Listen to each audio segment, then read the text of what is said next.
Une école bombardée à Bakhmout près de Donetsk, une pluie de roquettes qui s'abat sur Tchoukouiv près de Kharkiv. Les attaques continuent dans de nombreuses régions d'Ukraine. Le pape François en pèlerinage de pénitence au Canada. Il a présenté ce lundi ses excuses pour les violences commises dans les pensionnats pour autochtones gérés par l'Église.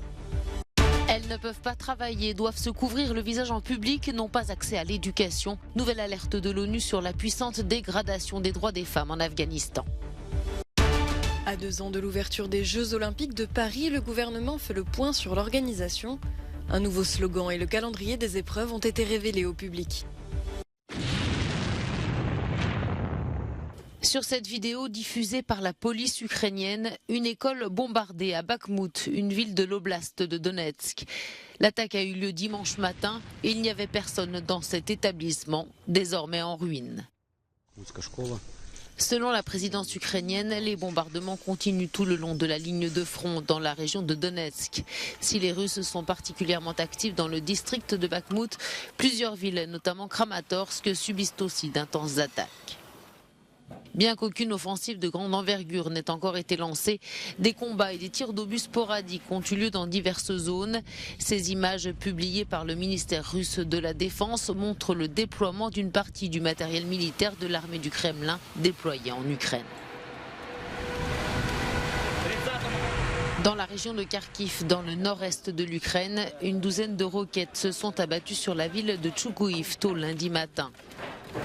Aucun bilan n'a pour l'heure été établi, mais les autorités locales craignent retrouver de nombreuses victimes sous les décombres.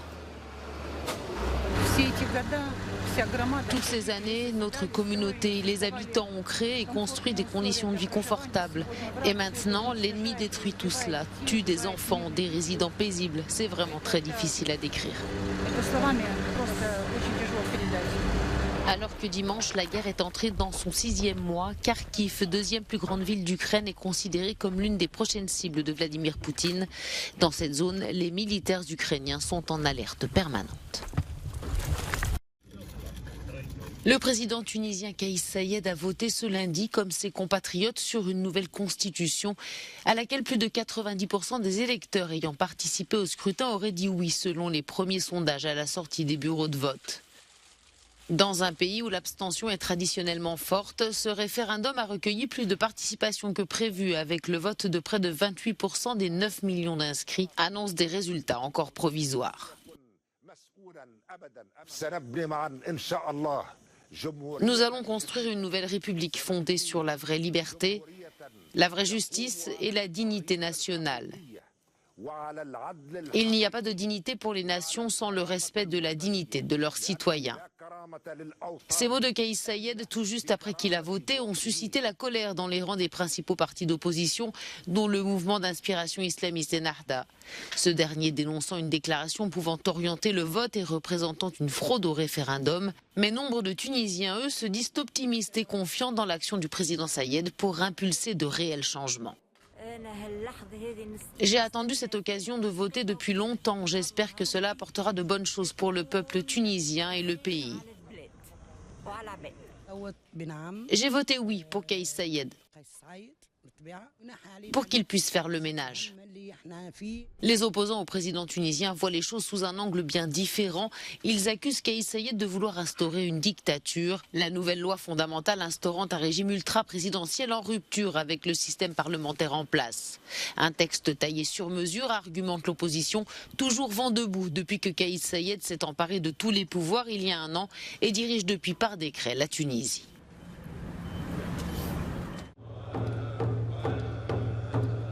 Le pape François a présenté ce lundi des excuses historiques pour le rôle de l'Église catholique dans les abus commis pendant près d'un siècle dans les pensionnats pour autochtones au Canada.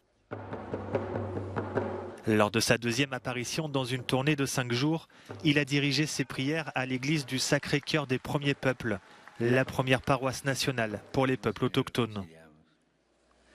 Rien ne peut effacer la violation de la dignité, les maux subis et la confiance trahie, a-t-il déclaré. Et nous ne devrons jamais nous défaire de la honte, nous chrétiens. Il est cependant nécessaire de prendre un nouveau départ. Le souverain pontife est, selon ses mots, en pèlerinage de pénitence pour demander le pardon aux survivants de ces pensionnats gérés par l'Église. Entre la fin du 19e siècle et les années 1990, près de 150 000 enfants indigènes ont été arrachés à leur famille, coupés de leur langue et de leur culture, et souvent victimes de violences.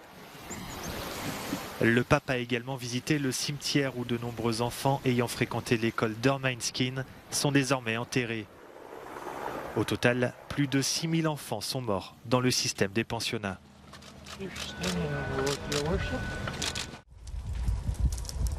L'incendie baptisé Oakfire continue de gagner du terrain en Californie, dans l'ouest des États-Unis.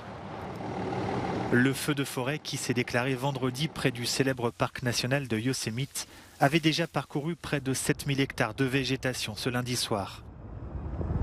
Il se propage à une vitesse impressionnante. Il n'y a pas beaucoup d'humidité dans l'air et la température est élevée, explique le porte-parole des pompiers. Tout cela est également aggravé par des années de sécheresse avec moins de précipitations. Il y a aussi une forte mortalité des arbres dans le comté de Mariposa. Tout cela, couplé à la topographie de la zone qui est raide dans beaucoup d'endroits, conduit à un comportement extrême du feu. Face à ce méga-feu, l'état d'urgence a été décrété en Californie. Plus de 2500 pompiers soutenus par 17 hélicoptères combattent les flammes. Attribués au changement climatique, les feux de forêt ont atteint une ampleur et une intensité sans précédent ces dernières années dans l'ouest du pays. Depuis la prise du pouvoir en août 2021 par les talibans en Afghanistan, les femmes et les filles connaissent le recul de leurs droits le plus important et le plus rapide depuis des décennies. Tel était le constat dressé par l'ONU il y a quelques mois. Aujourd'hui, l'organisation va encore plus loin.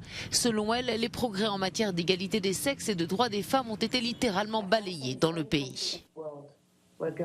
L'Afghanistan est le seul pays au monde où les filles n'ont pas le droit d'aller au lycée. Les femmes ne peuvent pas travailler en dehors de la maison, sauf dans quelques secteurs et pour des tâches particulières.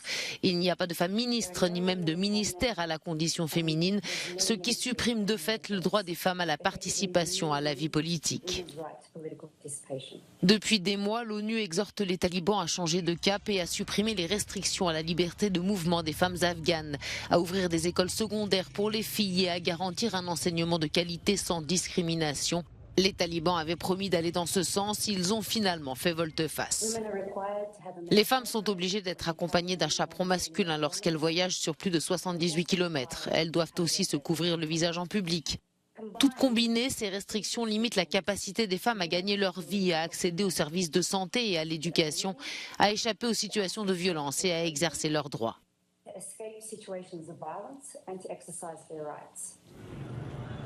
Pour l'ONU, la situation en Afghanistan et la fragilité, voire l'inexistence des droits des femmes dans ce pays doit sonner comme un signal d'alarme pour le monde entier. Car au-delà des femmes, un an après l'arrivée au pouvoir des fondamentalistes islamistes, ce sont les droits humains dans leur ensemble qui sont bafoués.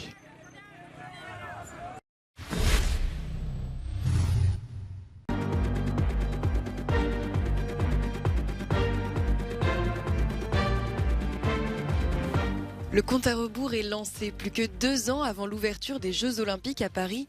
Pour l'occasion, le président français Emmanuel Macron avait convoqué un point d'étape avec ses ministres pour évoquer entre autres les questions de sécurité et surtout de budget, mis en difficulté par l'inflation et la guerre en Ukraine. Les dates et les lieux des futures épreuves ont été révélés ainsi que la billetterie.